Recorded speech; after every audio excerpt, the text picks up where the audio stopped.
प्रतिदिन 2 लाख से ज्यादा केस हैं। 24 घंटे में 2,16,000 नए केस सामने आ चुके हैं। कोरोना के 2,16,000 नए मामले। 24 घंटे में कोरोना से करीब 1200 मौतें हो चुकी हैं। कोरोना के एक्टिव केसेस की संख्या 15 लाख के पार पहुंच चुका है। यह आंकड़ा यानी कि 16 लाख के पास और इससे भी आगे बढ़ता दिख रहा है। 24 घंटे में 1200 मौतें हो चुकी हैं।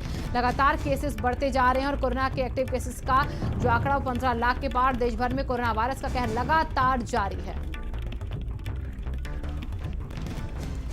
तो दूसरा दिन है जब लगातार दूसरे दिन भी 2,16,000 नए केस सामने आए हैं। पहले आंकड़ा देखिए 10,000 पर था जनवरी के महीने में, उसके बाद धीरे धीरे बढ़ते बढ़ते अब 2 लाख के पार पहुंच चुका है।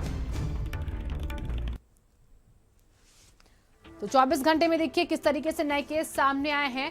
यूपी में लखनऊ में 5,183 नए केस।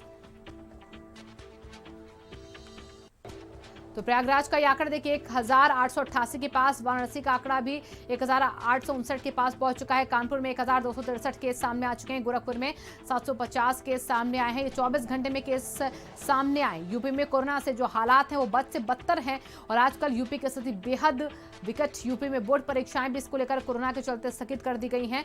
अब बोर्ड परीक्षाओं की अगली तारीख बाद में तय की जाएगी। फिलहाल 15 मई तक 12वीं तक के स्कूल बंद हैं। हमारे साथ अलग अलग जगह से संवाददाता जुड़ चुके हैं। प्रयागराज, कानपुर, लखनऊ। सबसे पहले चलेंगे विवेक के पास, कानपुर का रुख करेंगे।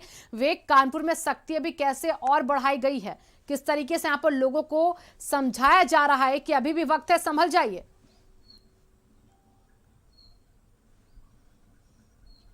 देखिए शिवांगी, लोगों को तो आज 1 साल से समझाया जा रहा है और 1 साल से जागरूक किया जा रहा है।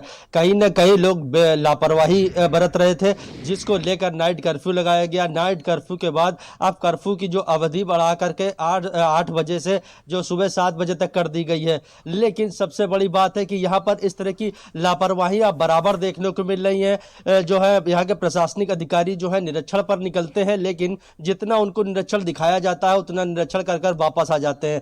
तो कहीं ना कहीं कल जो चुनाव के दौरान तस्वीरें देखने को मिली, जहां सारे आला अधिकारी जो है फील्ड पर थे, निरीक्षण के दौरान थे, लेकिन कहीं भी किसी भी बूथ पर सोशल डिस्टेंसिंग का ध्यान नहीं दिया गया और पूरी तरह से सोशल डिस्टेंसिंग की धज्जियां उड़ाई गई। इसके साथ साथ कोरोना का कहर इस कदर बढ़ा हुआ है कि कानपुर के जितने केंद्र बनाए गए हैं, जितने वार्ड बनाए गए हैं, वहां पर भारी संख्या में जो है कोविड के जो मरीज एडमिट है। और जो तस्वीरें कल भारत समाचार ने दिखाई, जो जमीनी हकीकत दिखाई कि कानपुर के काशीराम हॉस्पिटल में 115 बेड है जो पूरी तरह से भरे हुए हैं और वहां पर जो मरीज आ रहे हैं, एक लड़का अपने माता पिता को लेकर 4 दिन से भटक रहा है। 108 नंबर पर कॉल कर रहा है, सीएमओ से बात कर रहा है, लेकिन उसके माता पिता को कहीं पर बेड नहीं मिल रहा है। वहीं एक लड़की अपनी माता की जान बचाने के लिए दर बदर भटक रही है, उसको ना ही कोई सही जानकारी दी जा रही है और ना ही इलाज दिया जा रहा है। तो उसका साफ तौर पर कहना है कि अगर बेड नहीं है तो कहीं पर भी मेरी माता को लिटाकर उसका इलाज जारी किया जाए।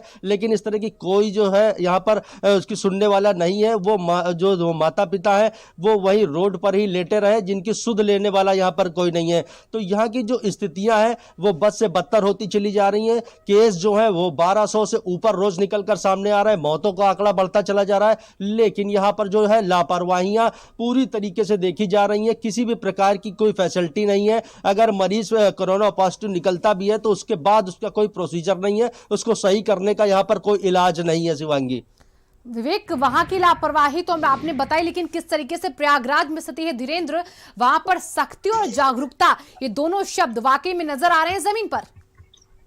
देखिए, अगर संगम नगरी प्रयागराज की बात किया जाए तो 1 अप्रैल से ही कोरोना संक्रमित मरीजों का जो आंकड़ा था लगातार बढ़ता चला गया है। अब ये आंकड़ा 2300 के पार पहुंच चुका है। अगर मौतों की बात किया जाए तो कोरोना संक्रमित जो मरीज हैं वो 1 दर्जन मरीज कल 24 घंटे में उनकी मौत हुई है। उसके 1 दिन पहले भी 1 दर्जन लोग जो है कोरोना संक्रमित मरीजों की मौत हो गई है। हालात बद से बदतर हो रहे हैं। हालांकि जो कर्फ्यू का टाइमिंग है वो चेंज कर दिया गया है। अब 8 बजे से सुबह 7 बजे तक जो कर्फ्यू का टाइमिंग है वो कर दिया गया है। इसके बावजूद भी लोग लापरवाह बने हुए हैं। ना तो बाजारों में भीड़ भाड़ कम हो रही, ना सोशल डिस्टेंसिंग का किसी तरीके का पालन कराया जा रहा है, ना सड़क पे लोग निकल रहे हैं तो मास्क का उपयोग करें।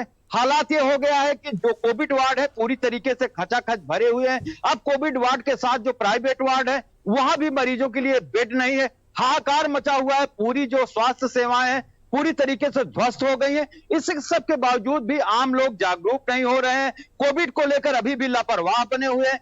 बाहरी लोग, जो प्रवासी लोग प्रयागराज आ रहे हैं, उसके बाद अपने गांव को जा रहे हैं, वहां पर ना तो टेस्टिंग की कोई व्यवस्था की गई है, ना थर्मल स्कैनिंग की कोई व्यवस्था की गई है। रोडवेज बस अड्डा हो या तो रेलवे स्टेशन हो, लोग दूसरे प्रदेशों से आ रहे हैं, यहां तक कि ना उनकी थर्मल स्कैनिंग की जा रही है, ना किसी तरीके की जांच कराई जा रही है। उसके बाद वो गांव को जा रहे हैं। किसी भी त्रिस्तरीय पंचायत का चुनाव है, लोग दूसरे प्रदेश से अपने गांव की ओर जा रहे हैं बिना टेस्टिंग के। अगर वो गांव में आ रहे हैं और ये संक्रमण अगर गांव तक फैल जाता है तो निश्चित ही भयावह स्थिति हो जाएगी। जी धीरेन्द्र, अब लखनऊ का भी रुख करेंगे। लखनऊ से तबरेज हमारे साथ बने हुए। तबरेज, लखनऊ में लोगों के अंदर कितनी जागरूकता आपको दिखी अभी तक? ये देखिए, लखनऊ में लगातार जिस तरह से संक्रमित लोगों की जो संख्या है उसमें इजाफा होता जा रहा है, उससे साफ तौर पे पता लग रहा है कि जो लखनऊ के लोग हैं वो अभी जागरूक नहीं है, और जिसकी वजह से जो संक्रमण है वो लगातार स्प्रेड होता जा रहा है और उसकी संख्या संक्रमित लोगों की बढ़ती जा रही है। लोग मास्क ज़रूर लगा रहे हैं, वो भी कानून के डर से और जो सख्ती है उसके डर से, लेकिन उनकी लापरवाही इतनी है कि जो मास्क है उसको प्रॉपर तरीके से नहीं लगा रहे।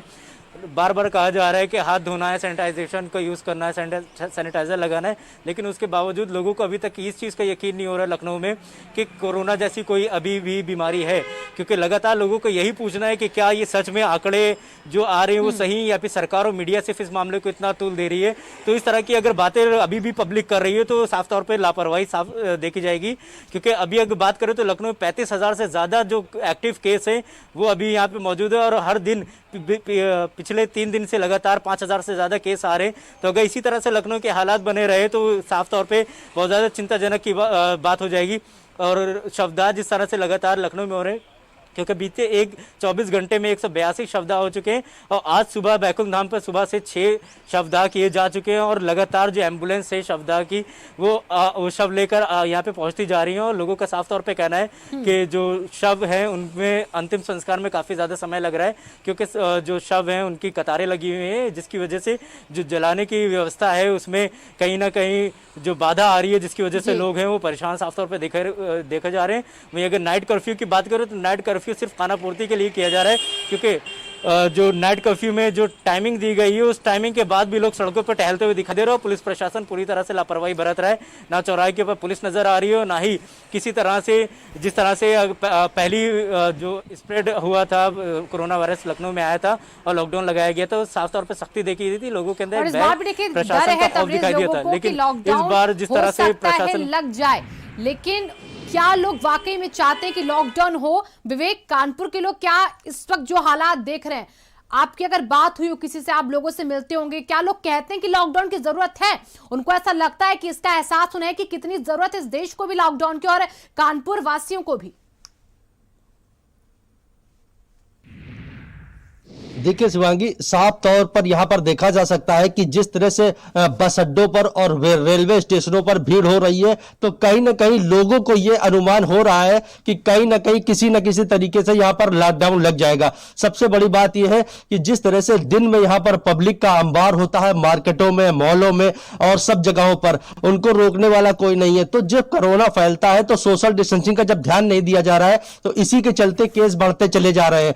अगर आप नाइट कर्फ्यू लगाते हैं तो नाइट में तो वैसे भी जो पब्लिक होती है वो अपने घरों पर होती है, तो शक्ति नाम की रात में कौन सी चीज होती है? तो अगर यहां पर सुबह से ही लॉकडाउन होगा, लोग घरों से नहीं निकलेंगे या जो जरूरी काम के लिए उनको निकलेंगे, तो कहीं ना कहीं जिस तरह से स्थितियां सामने आ रही हैं, लोगों से बात भी हो रही है, तो जो कानपुर के लोग हैं उनका साफ तौर पर कहना है कि जिस तरह से पिछले साल लॉकडाउन लगा था उसी तरह से लॉकडाउन लगने वाला है, और यहां पर लोग अपनी अपनी व्यवस्थाओं में भी लग गए हैं। तो उनको साफ तौर पर यह मालूम हो गया है कि कहीं ना कहीं आज या कल में लॉकडाउन लगने वाला है, तो वो अपनी व्यवस्थाओं में लगे हुए हैं। और उनका साफ तौर कहना है कि जिस तरह से हम पिछले साल इस पूरी बीमारी से झेले हुए हैं और जो जिस तरह से मौतों का आंकड़ा लखनऊ में बढ़ा हुआ है, उसको देखते हुए कानपुर को लोग डरे हुए हैं। जो तस्वीरें वहां पर सौदा की जो है वायरल हो रही हैं, उसको लेकर यहां पर लोगों के मन में डर है। तो यहां पर पूरी तरह से लोगों का मानना है कि जिस तरह से अगर बीमारी को रोकने का कोई इलाज नहीं है, बेड की कोई व्यवस्था नहीं है और लोगों की जो मौतें हो रही हैं, उसको लेकर लॉकडाउन बहुत जरूरी हो गया है। शिवांगी, बिल्कुल विवेक, और देखिए इस तरीके से जो हालात हैं इनको देखते हुए जरूरत है इस वक्त देश को, समझते हैं हर एक वो इंसान, वो नागरिक हमारे देश के जो इससे जूझ रहे हैं, हालांकि जो लोग अभी भी बचे उनको ये सब कुछ सिर्फ एक खेल नजर आ रहा है। धीरेन्द्र का रुख करेंगे। धीरेन्द्र, संगम नगरी है प्रयागराज, जैसे में वहां पर सिर्फ वहां के लोग ही नहीं बाहर के लोग भी आ रहे होंगे, क्या उन्हें वहां पर अब रोका जा रहा है, अंदर आने से मना किया जा रहा है? टेस्टिंग प्रॉपर हो रही है उनकी कोविड को देखते हुए? देखिए भारत समाचार लगातार अपनी जिम्मेदारी का निर्वहन कर रहा है और भीड़ भाड़ इलाकों में जाकर वहां के हालात का जायजा लेता है और आम लोगों तक और जो जिम्मेदार लोग हैं वहां तक वो तस्वीरों को पहुंचाता है। चाहे रेलवे स्टेशन हो, चाहे बस स्टेशन हो, वहां पर लोग गए हैं जो बाहरी प्रदेशों से जो आ रहे हैं प्रवासी लोग। चूंकि हाई कोर्ट ने जैसे ही राज्य सरकार को ये कहा था कि पूर्ण लॉकडाउन पर विचार करिए, तो निश्चित तौर पे लोगों में ये भय व्याप्त हो गया है कि अब पूरा लॉकडाउन हो सकता है। तो जो अपने घरों से दूर दराज रहते हैं, रोजी रोटी के लिए दूसरे प्रदेशों में रहते हैं, अब वो अपने घरों की ओर पलायन कर रहे हैं। और इसी बीच जब वहां आते हैं तो न किसी चीज की सोशल डिस्टेंसिंग का वहां पर पालन किया जा रहा है, न किसी चीज की टेस्टिंग की कोई व्यवस्था की गई है, यहाँ तक कि थर्मल स्कैनिंग की भी कोई व्यवस्था नहीं की गई है, मास्क तक नहीं लगा रहे हैं। रोड बेस्ड बसों में क्षमता से दुगना लोग सवार होकर आपाधापी में लोग पहुंच रहे हैं, यहाँ तक कि यहाँ कोई वहां पर मौजूद जिम्मेदार नहीं है कि लाइन लगाए, सोशल डिस्टेंसिंग का पालन कराए, उसके बाद सवारी उस रोड बेस्ड बस अड्डे पे वहां पर पहुंचे और रोड बेस्ड पर सवार होकर अपने घरों को चले जाएं। तो जिस तरीके से लापरवाही प्रशासनिक तौर से देखी जा रही, निश्चित तौर पे अगर यही हालात रहे, लोग लापरवाह बने रहे, तो जिस तरीके से कोरोना संक्रमित मरीजों की तादाद बढ़ती जा रही है, स्थिति और भयावह हो जाएगी। शिवांगी जी धीरेन्द्र, अब लखनऊ चलेंगे तबरेज के पास। तबरेज, देखिए इलाहाबाद हाईकोर्ट ने कहा है कि जरूरत है सरकार को विचार करे और सख्ती की, पूर्ण लॉकडाउन पर विचार करे सरकार। हालांकि पूर्ण लॉकडाउन का ऐलान तो भी नहीं हुआ है। क्या सरकार में बैठे लोग अभी भी इस बात को लेकर गंभीर हैं कि वाकई में लॉकडाउन लगना चाहिए? जी देखिए, सरकार में बैठे लोग इस चीज़ को लेकर गंभीर हों या ना हो, लेकिन राजधानी लखनऊ के जो व्यापारी हैं वो इस चीज़ को लेकर ज़रूर गंभीर हैं, क्योंकि जो राजधानी लखनऊ के बड़े बड़े मार्केट थे, बड़े बड़े जो संगठन थे, उन्हीं ने अनाउंसमेंट कर दिया है कि वो लखनऊ के अंदर जितने भी मार्केट हैं उनको कुछ दिनों तक के बंद रखेंगे। अगर बात करें नखास व्यापार मंडल की, चाहे हजरतगंज व्यापार मंडल की, तो हर तरह से लखनऊ में एक बड़ा तबका जो बीमार है, उसमें जो व्यापारी हैं वो साफ तौर पे उनका कहना है कि बड़ी संख्या में व्यापारी जो है वो इससे कोविड की वजह से पॉजिटिव हो रहे हैं और लखनऊ में कई जो बड़ी मार्केटें हैं उनको बंद करने का अनाउंसमेंट कर दिया गया है। और लगातार जिस तरह से जो संक्रमण लोग हैं वो सामने आ रहे हैं, वही बात करें अगर जो क्वारंटीन किया जा रहा है, जो संक्रमित लोग हैं वो अगर सामने आ रहे हैं, उसकी वजह से जो सीएम का आदेश था कि एक पॉजिटिव निकलने के बाद 20 घरों को लॉकडाउन वहाँ पे जो कंटेनमेंट जोन बनाया जाएगा, हॉटस्पॉट बनाया जाएगा, लेकिन वो बनाया नहीं जा रहा है और जहाँ पे बनाया भी जा रहा है वहाँ पे साफ तौर पे लापरवाही देखी जा रही है। आप लोगों को रोकना चाहेंगे। इसी बीच बड़ी खबर है, वाराणसी से छात्रों को दिया अल्टीमेटम।